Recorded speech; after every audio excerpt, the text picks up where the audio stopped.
We have a really, really good panel today, and I'd like to bring them on stage. And it's supposed to be alphabetical, so I'm trying to remember who's what. First, I'd like to bring on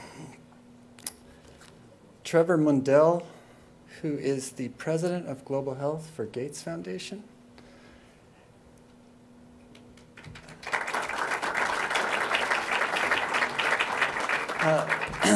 Jacqueline Novogratz, CEO and founder of Acumen Fund.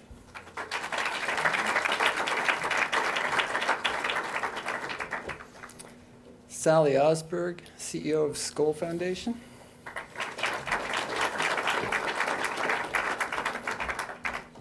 And Francisco Suarez Hernandez, who is the head of sustainability for FEMSA Corporation in Mexico.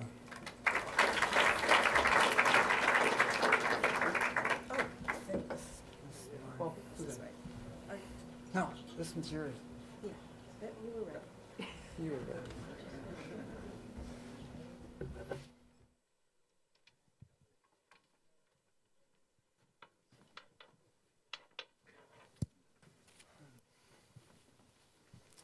So thanks for coming.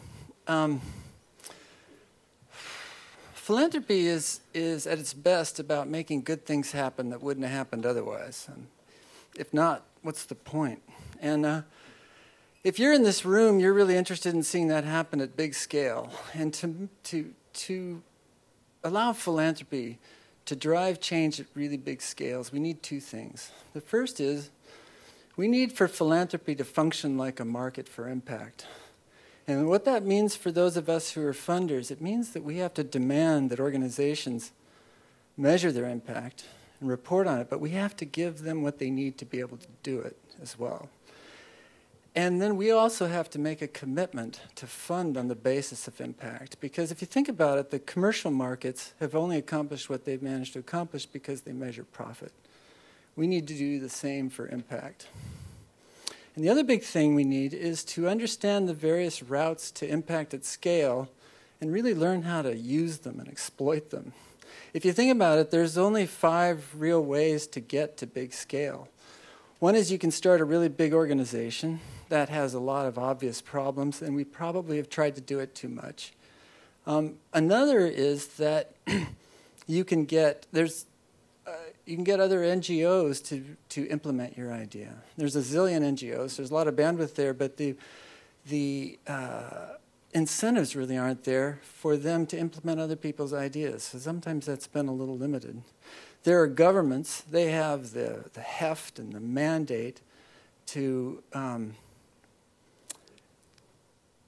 deliver social impact to people, but they're sometimes inefficient, sometimes even corrupt, and like ours, they often have an election every 4 years.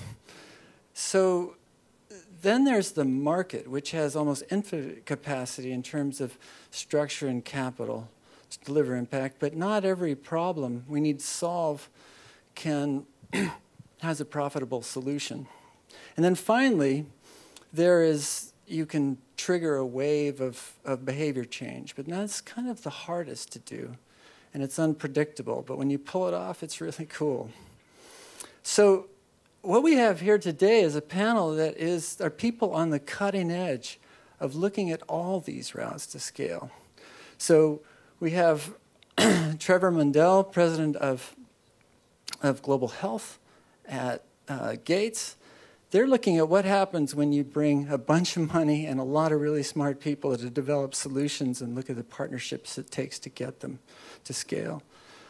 Jacqueline Novogratz was a pioneer and continues to be a leader in the brave new world of impact investing. Sally Osberg, heading up Skoll, has really taken multiple approaches to this, leading the way in social entrepreneurship, leading the way on the use of the media for social change, and launching a number of different programs to really look at how you engage the bigger actors in creating social impact on very urgent threats, among other things. And Francisco Suarez is really looking at how do you throw the whole weight of a big corporation and bring it to bear on the social issues of the communities that they serve. So what we're going to try to do today, we only have a relatively short time, we're going to try to look at philanthropy and the ways that it can go to scale and leave you with some things that you can take away that you know, that you didn't know when you walked in the room and that you might do differently. You might do more of, you might do less of, you might do better, you might do anew. And that's what we hope to accomplish in a relatively short time here today. Now, the folks at CGI asked me to talk a little bit about what our Mulago Foundation does because we're on the sort of simplest end of philanthropy. We look for the best organizations we can find and we give them money. And what we do is focus on the basic needs of the very poor. That is incomes, basic health care, basic education, and now energy. And what we look for are scalable solutions, meaning they're high impact, low cost, broadly adaptable, simple enough that a lot of people could do them, and are designed with a specific route to scale in mind. And then we look for an organization that can deliver, meaning they've got the right leadership, they've got the right team in place, and they have a track record that inspires confidence. We only fund organizations that measure impact. If they didn't, they'd be flying blind, and we would be too. We don't take proposals. We have a network that we source through, and we gather basic documents they already have already, they should already have already, and then we talk to them. And we do only unrestricted funding because we think that's the most highly leveraged because that's what allows growth and experimentation. We stay with success. So we're looking for an exponential curve of impact over time. And if somebody's delivering it, we'll stay with them for a decade if that's what it takes.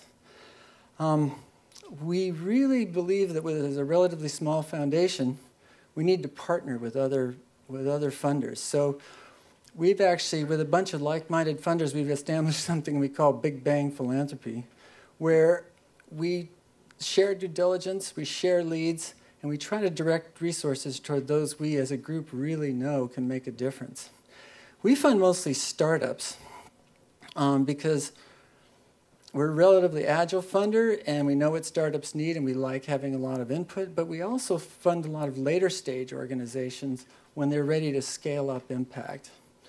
The common denominator, though, is real impact and clarity about their route to scale. So that's a relatively small, kind of plain vanilla approach to a foundation and a sort of plain vanilla approach to funding. I want to turn to the other end of the spectrum with Trevor and ask you, so imagine you had, I don't know, $34 billion in a room full of smart people. What's the best way, or a building full of smart people? What's the best way to create change with those kind of resources? Well, Kevin, thanks. And that number comes up a lot, 34 billion, which seems like an immense amount of resource to be spending. But if you really think about it, in the R&D space, industry, biotech, pharma industry, in aggregate is spending about 130 billion every year. So from an R&D perspective of these massive go-to-the-moon types of projects, which involve things like developing a vaccine for HIV/AIDS or even an effective vaccine for malaria, the resource intensiveness of that means that we have to capture partners. So we have to go outside of just our framework and work with the private sector and capture the energy there in the biotech sector, for instance, with these program-related investments. And for that interaction, with our 34 billion, we have to show that we're spending it well. So we have to develop some systematic portfolio analysis which would show these partners why they should partner with us and where they're going to have most impact. So it's a rigorous analysis, much like the NPV analyses that companies do, but our metrics now really on how much disability death can we avert for certain investments, and then one needs to pick up in a systematic way the most important types of investments. So what's an example of a partnership that's really working? Well, one I think that's been played around a lot over here, and it's important to understand because it's a little bit around the model how we work. This meningitis A vaccine project that we had in this meningitis belt in Africa was talked about quite a bit yesterday. Our partner, PATH, which is one of our product development partners, worked on that vaccine for a number of years, but we had to put in place the backstopping financing for that because the project was not just to get a number of meningitis vaccines already being used in the developed countries. We needed something that at a price point, which this one turned out to have 50 cents for a single dose, which has a lifetime of efficacy. And we had to work with a southern manufacturer that could get us that price point. This turns out to be a company in India that actually is the biggest volume producer of vaccines, so bigger than the companies we know in the vaccine space in developed countries, the GSKs, the Sanofis, Novartis. They're the biggest volume producers because they produce into the markets, the Gavi markets for developing countries. And they were our key partner in that particular, I think, very impactful meningitis A program. So one thing before we move on is everybody talks about partnership, and we oughta. But what makes them work? What makes for a really good partnership? What would you tell the people out here about how to make a partnership really work? There are many dimensions to that, and I come at this from having negotiated many partnerships that intrinsically seemed to be an alignment of minds but didn't work out. I think there needs to be an articulation and an agreement on a vision to set the future in perspective. And then there needs to be an alignment around a roadmap. Not a vague, fuzzy roadmap of we'd like to have great impact and words like that, but a very specific, in the R&D space for sure, a very specific systematic set of milestones that are mutually agreed to by the partners. And then a system of actually very intense engagement. It's not a question of we'll ship out a bunch of money and then you visit us in 3 to 4 years when you've done X amount of things. There has to be, for the big partnerships, like the one around the meningitis A vaccine, almost a continual type of dialogue of information flow as to what's happening. Okay. Francisco, another big actor, one of the biggest companies in Mexico. What can you do with a corporate foundation that goes beyond what maybe regular private foundations don't do? Well, FEMSA has been around for 120 years. The foundation is relatively new to the company. And the focus we've been trying to do, at least for the last 120 years, is what's needed in the communities. We started with health, with our own hospital, and with housing for the workers. Before even it was a law in Mexico. The foundation is a mechanism. I think I like to talk it as to mention as a bridge to help get more resources to Latin America. One example is the Latin America Water Funds.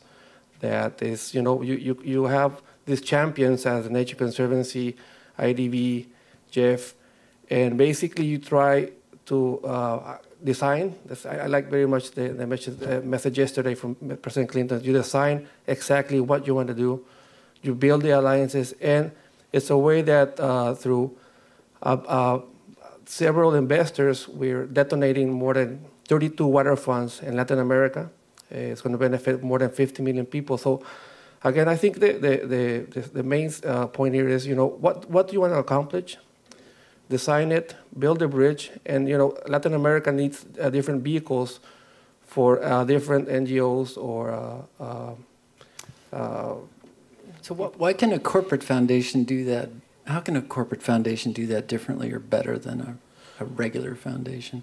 Well, like I mentioned, sometimes the companies that are backing the foundations give some credibility to what you're doing. It helps to build that trust among the different partners. So I think that the business sense, obviously you say, well, FEMSA, I don't know if you are familiar with the company, but we're a Coca-Cola bottler, so water is important for us.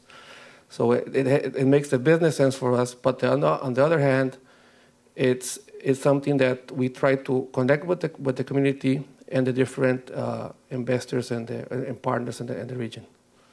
But how does the company itself, how does the corporation itself really push impact forward in concert with the foundation? Well, there's different channels. Like I mentioned, one is the foundation, but the company strategy in sustainability has different pillars. Obviously, it's in water, it's in energy, working with the communities. One important channel is the foundation. However, it's a really complex situation in Latin America. We need to work with youth. So we aligned with Achoca to start promoting projects for social entrepreneurs. On the one side, obviously, again, water is important. So that's the way we go to the communities with FEMSA Foundation. In the operation, it's something really important. So that's like in our DNA to save water, be efficient.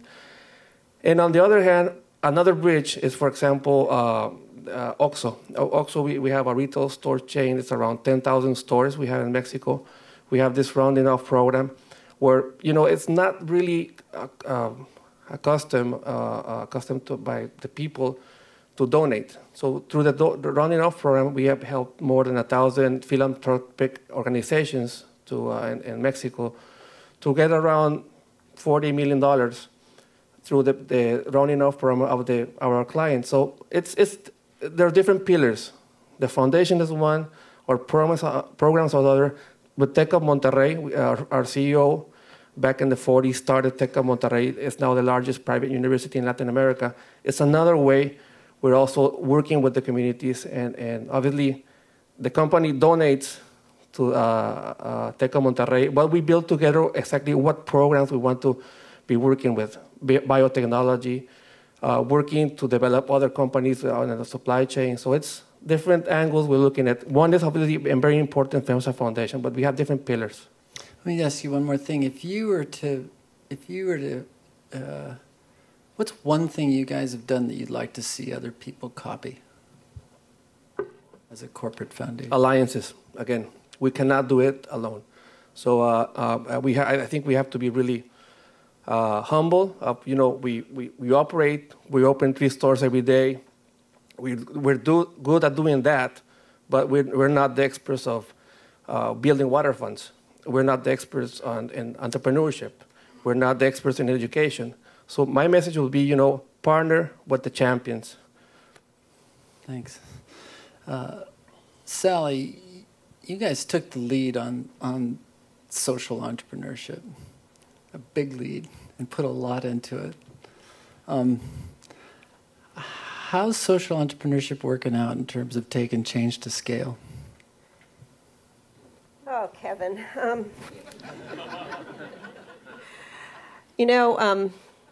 I'll just say something very simple and I hope provocative, and that is, if we're ever going to solve the really pressing, wicked problems in the world, we need social entrepreneurs.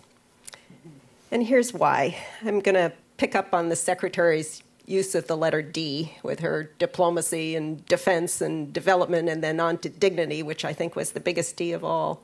And I'm going to stay with some Ds. Here's why we need social entrepreneurs. We need their disruption. They look at a systemic approach. They see systems that are not working. An example, Riders for Health. Andrea and Barry Coleman, Andrea's right here, 2 motorcycle enthusiasts in the UK, spent years raising money for children's health in Africa. Then they traveled to Africa to see how that money was actually working. And what they saw dismayed them. They saw vehicles rusted on the side of the road. They saw a hemorrhaging woman wheeled into a clinic in a wheelbarrow. Of course, she died. They understood transportation. This was unacceptable to them. They returned to their home. They mortgaged their house to create the money to found Riders for Health. And now they provide health transportation infrastructure in 8 sub-Saharan African countries. So as the Gates Foundation develops these magnificent vaccines, Riders for Health helps get the community health workers to the clinics so that these vaccines can be administered. Systemic approach, disrupting something that's not working. We also need the discipline of social entrepreneurs. It's not that they're run like businesses, it's that they are disciplined and accountable. They're accountable to those they serve. They're accountable to making a difference for those they serve. So an organization like CampFed designs a governance model to ensure accountability not to the biggest, most powerful interests, but to the child, to ensure that that child is protected every step of the way. And if there's a commitment to that child for that child's education, CampFed is with that child for as far and as long as she wants to go. Accountability to those being served. That's discipline. And then finally, we need the drive of social entrepreneurs. Another example, two great, Kevin, you raised scale. I think scale is something we could talk for hours about on this session and among all of us. Drive, that's what creates scale of impact, and that's the impact that matters. Two huge organizations, Unilever and the World Wildlife Fund, founded the Marine Stewardship Council in the mid-90s after the collapse of the fisheries off the Grand Banks, because they understood that fish are their livelihood in their best interest, also a key to hundreds of thousands of livelihoods the world over, and also the major source of protein for diets the world over. So they created the Marine Stewardship Council to ensure sustainable fisheries and to revive fish stocks. But the organization languished until a social entrepreneur came on board in 2004, Rupert Howes, with the drive to really move that organization forward. Within 3 years, he had tripled the number of fisheries undergoing certification. That's drive. That's why we need social entrepreneurs. It's not that we don't need business. Most of social entrepreneurs partner with big businesses to get the scale of impact. It's not that we don't need governments. Social entrepreneurs are masters at partnering with governments. It's not that we don't need big NGOs. Again, they are a source of scale. We need to work together, but we need the disruption, the discipline, and the drive of social entrepreneurs. Yes.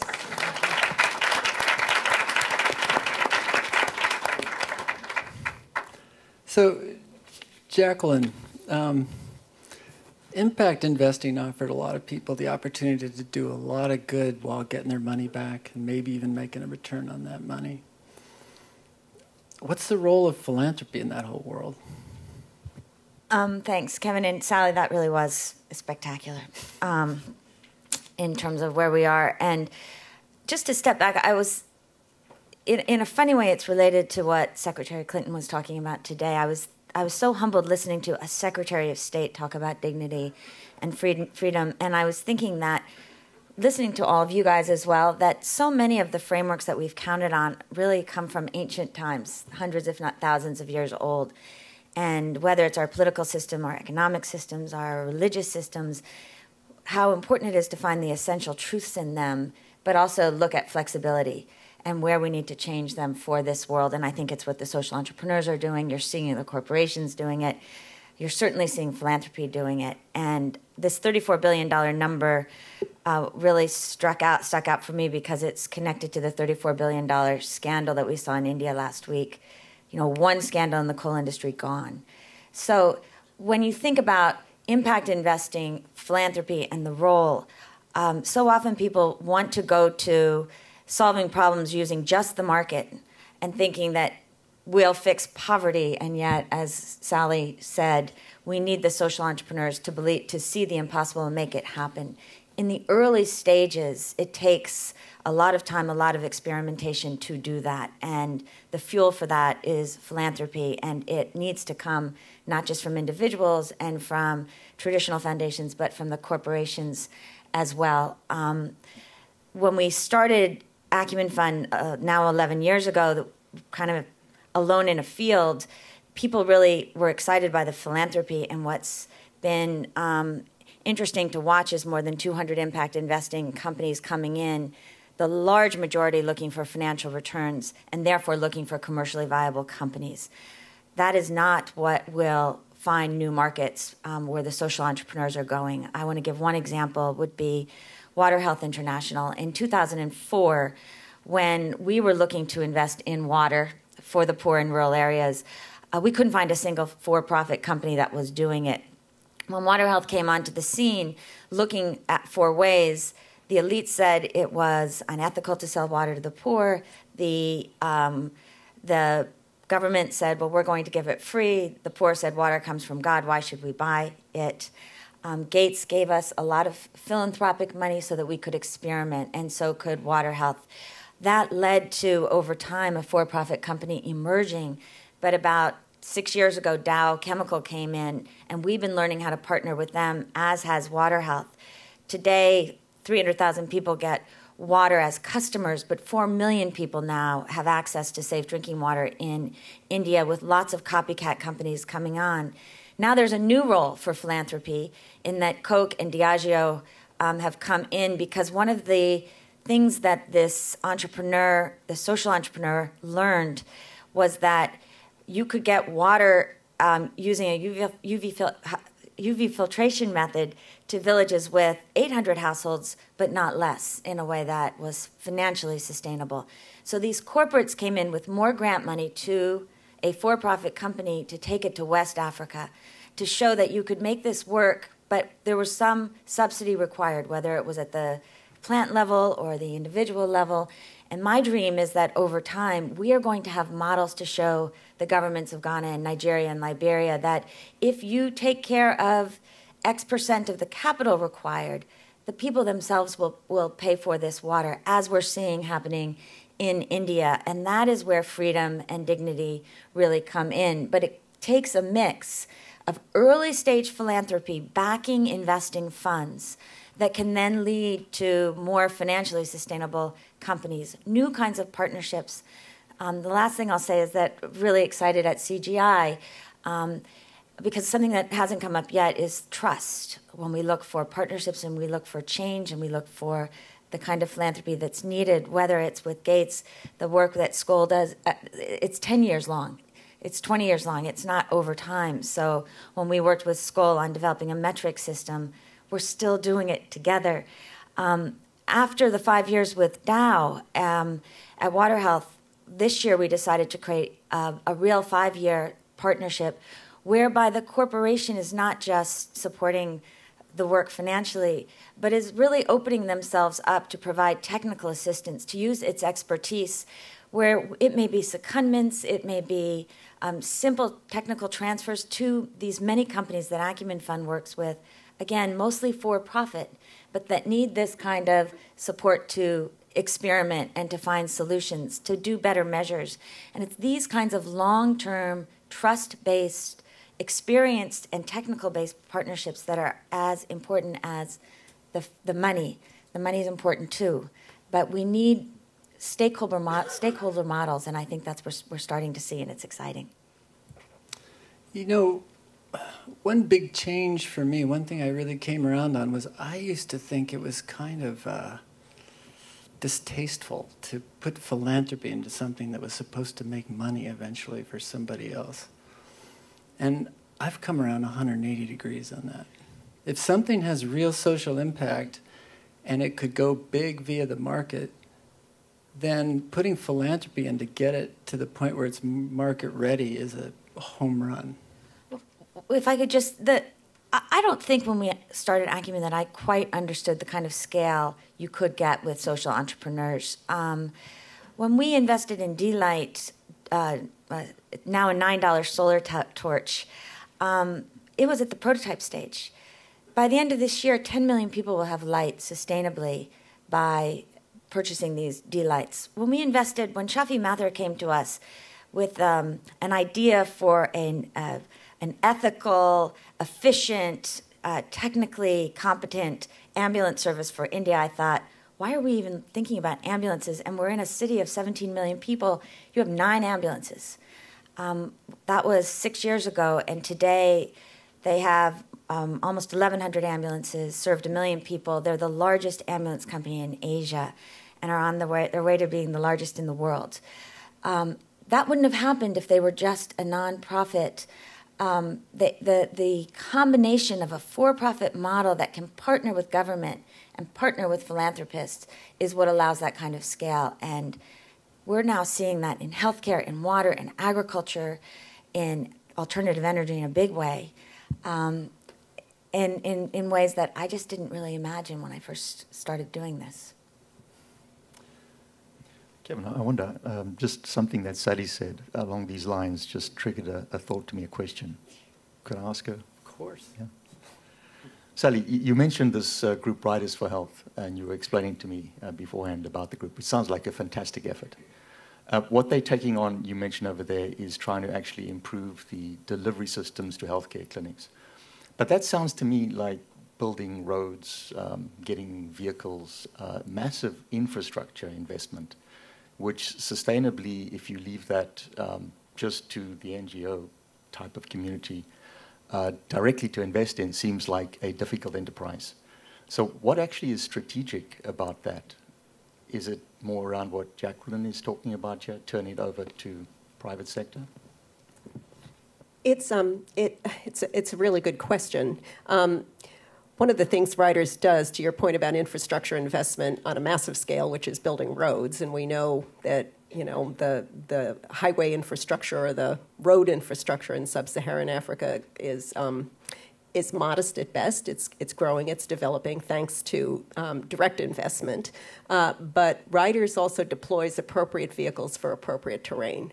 So where a motorcycle is best adapted to make the journey, motorcycle is best. Where an ambulance is needed, it's an ambulance. Where it's another kind of vehicle, it's another kind of vehicle. But there has to be this sort of subsidy and this role for philanthropy as the commercial infrastructure is built. A point that I think we haven't made yet is the role of the PRI. So if I can just speak to that for a moment and talk about PRI. Jacqueline's talking about impact investing. We're talking about partnering with the public sector, of course, the work you do and Mulago does.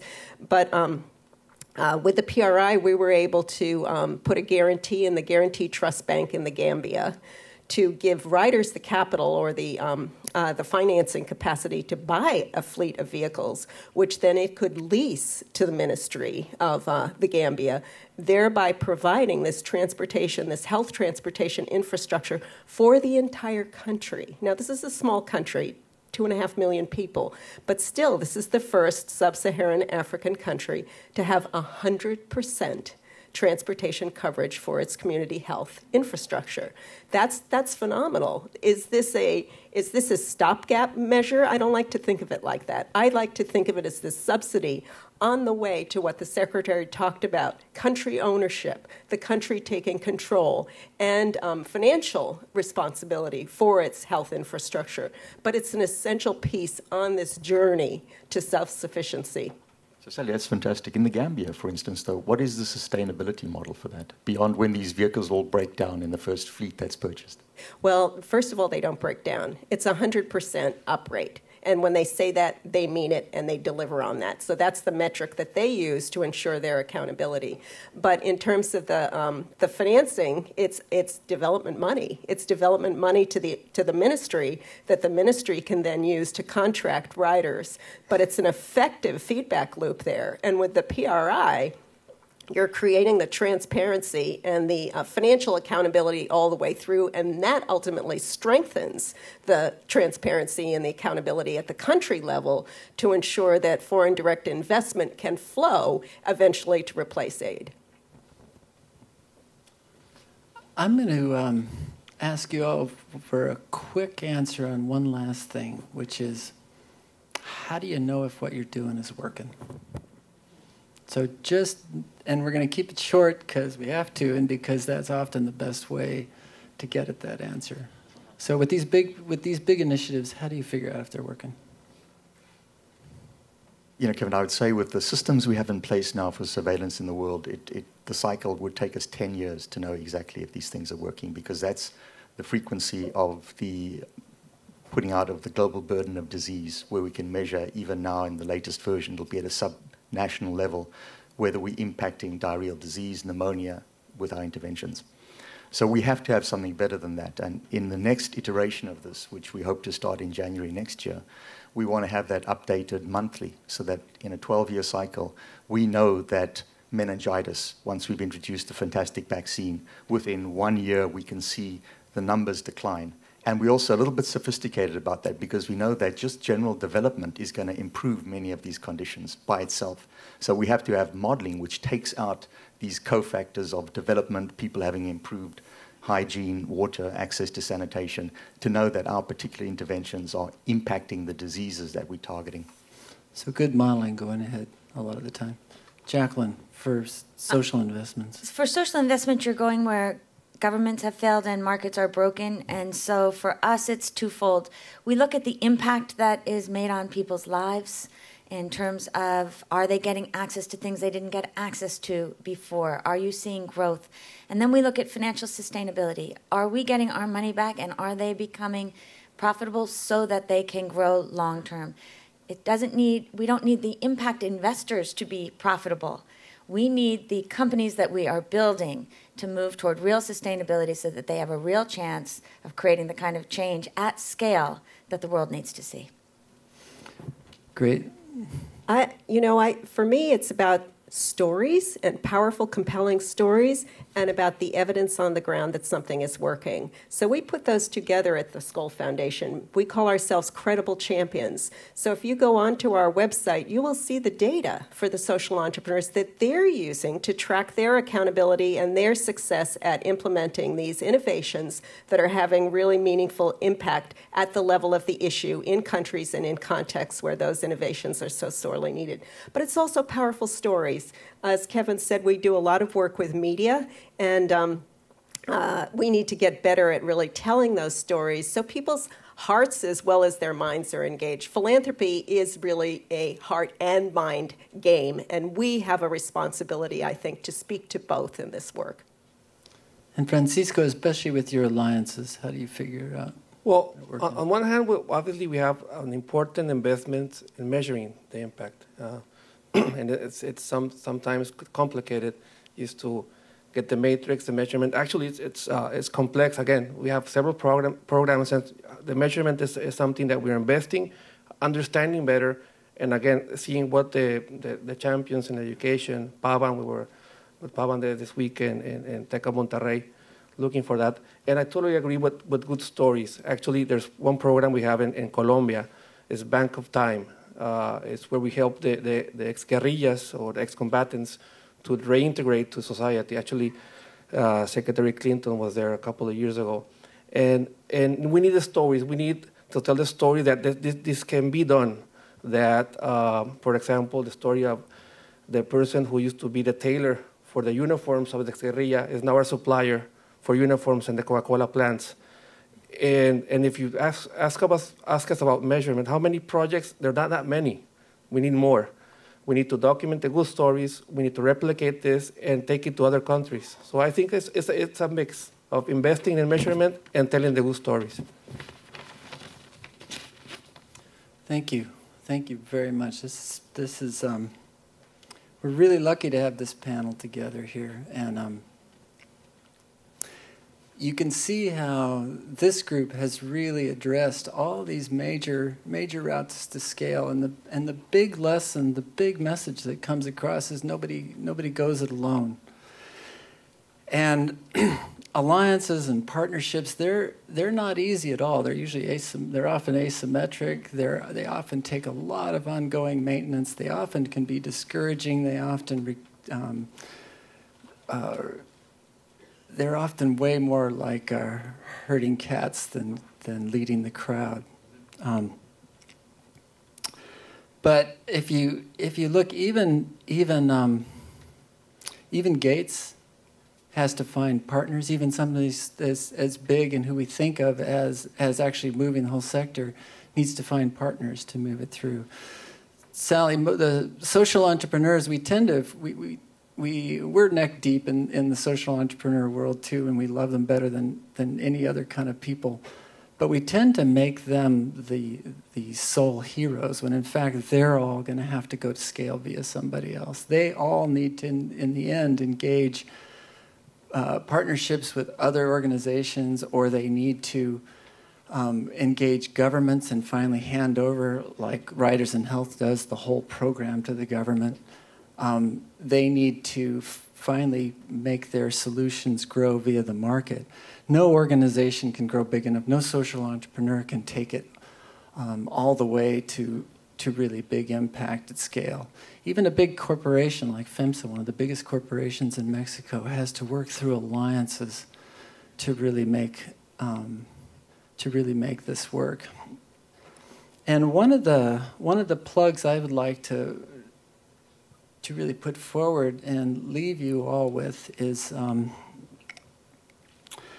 to think about how to measure impact and to think about how to use your philanthropy, how to think through the organizations that you might fund, the efforts that you might support, the initiatives that you might get involved in terms of the impact they really are likely to have. Because you can actually do a pretty good job of figuring it out.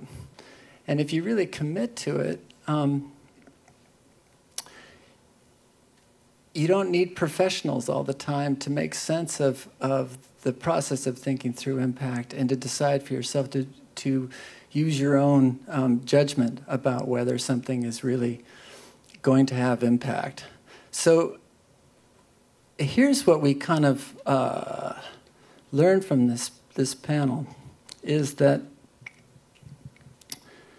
if we want to go to scale via the market, we're going to have to, if we want to use philanthropy to go to scale via the market, we're going to have to give seed grants and advance good ideas until to the point that they're market ready and that the investors can take over.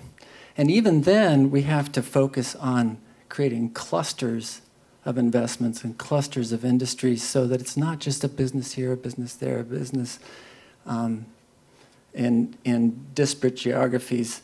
Though it's not going to move the needle, it's going to need to be clusters and industries. Social entrepreneurs are going to need to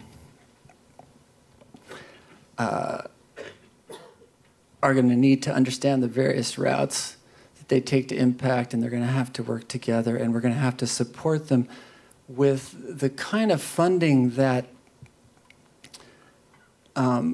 doesn't just support the particular activities we might want to see as according to our individual interests, but with the kind of core funding that lets them try new stuff and take risks and experiment and really grow. And then you, Francisco, you didn't really talk a lot about the actual corporation as the prime mover behind impact, but it seemed like there was as much in these with corporate foundations and what corporations are able to do with their foundations. It seemed like the activities of the foundation, the activities of the corporation, ended up moving the needle as much as the foundation did. And in the end, we're only going to move forward as far as we move together, and our philanthropy is only going to work well if we get involved in things where we understand what we're setting out to do and where we know how to measure and know if we've done it, and how we design to identify ahead of time how we're going to get to scale, and we design our interventions to do it, and we design the kind of partnerships that are going to get us there. And I wanted to, in thinking about the kind of partnerships it takes to get there, I wanted to give a shout out to various of the Clinton commitments. One is Global Finance with their social impact bonds, where you actually can bring the private world and the public sector together to actually reward impact when it happens and drive it forward that way. The global, what does GEARS stand for again?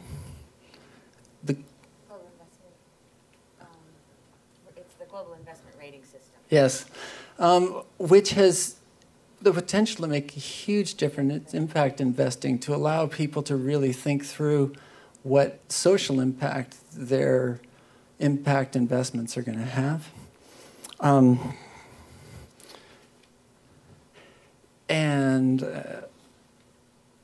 Let's see, I have a list here of the others.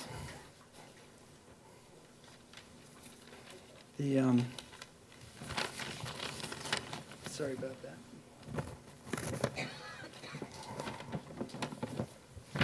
Who else? Who do we have here? Who's one of the commitments we were going to talk about at this? I could say something about the global impact investment rating system. It's essentially coming out of the infrastructure and all of these foundations. So many people in the sector have worked really hard over the last years. The first thing that came out of it was, if you're going to measure, if you're going to say that you've created 50,000 jobs, what does a job mean? Is it microfinance? Is it a farmer getting more income? Is it someone who works in a factory? So that if we're serious about measures, we need to be serious about the standards by which we measure. And so this group, which was Rockefeller and Skoll, Gates, Acumen, many players, really focused on IRIS, which was those standards. And from that came this idea of gears. And you're starting to see an ecosystem that is developing standards, that is developing measures, that is starting to look then at benchmarks across the industry. And Sally talks a lot about this being one of the most exciting times. We are on this incredible trajectory that includes the corporations and the social entrepreneurs and the foundations and the individuals, B Corps, corporations that are showing a way to looking at the role of business differently, the role of philanthropy differently, how we all need to be part of it.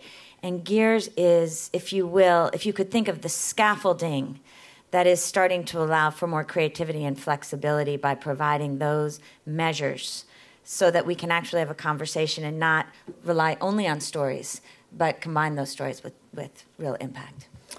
And then following on that, we have the Humanitarian Response Index, which from another direction gives us the data that we need to make good decisions, transparent decisions, to guide humanitarian responses. And then finally, along the lines of really bringing the forces together, we have the Foresight Group that's bringing groups of social investors together to focus their resources on really high impact investments and opportunities. So, does anybody have anything they'd really like to say in closing? Kevin, I can't resist this. I want it's not an official commitment, but I'd like the folks here to know about the Global Social Performance Index that we're part of developing. Michael Porter is actually chairing the advisory council and has taken the lead in the methodology for this. But this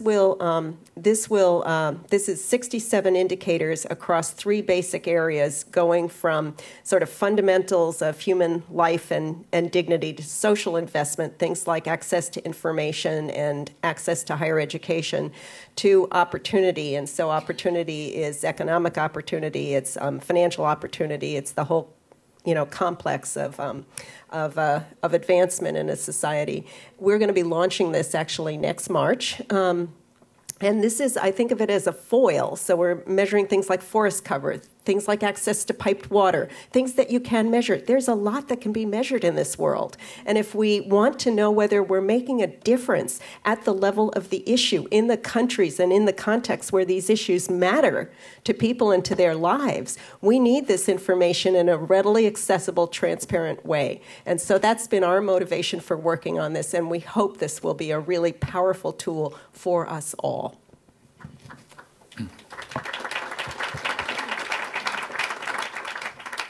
Kevin, I just want to take the opportunity because I know that in the room over here we have a fantastic set of minds coming from a huge cross-section of scientific, investment, governmental sectors.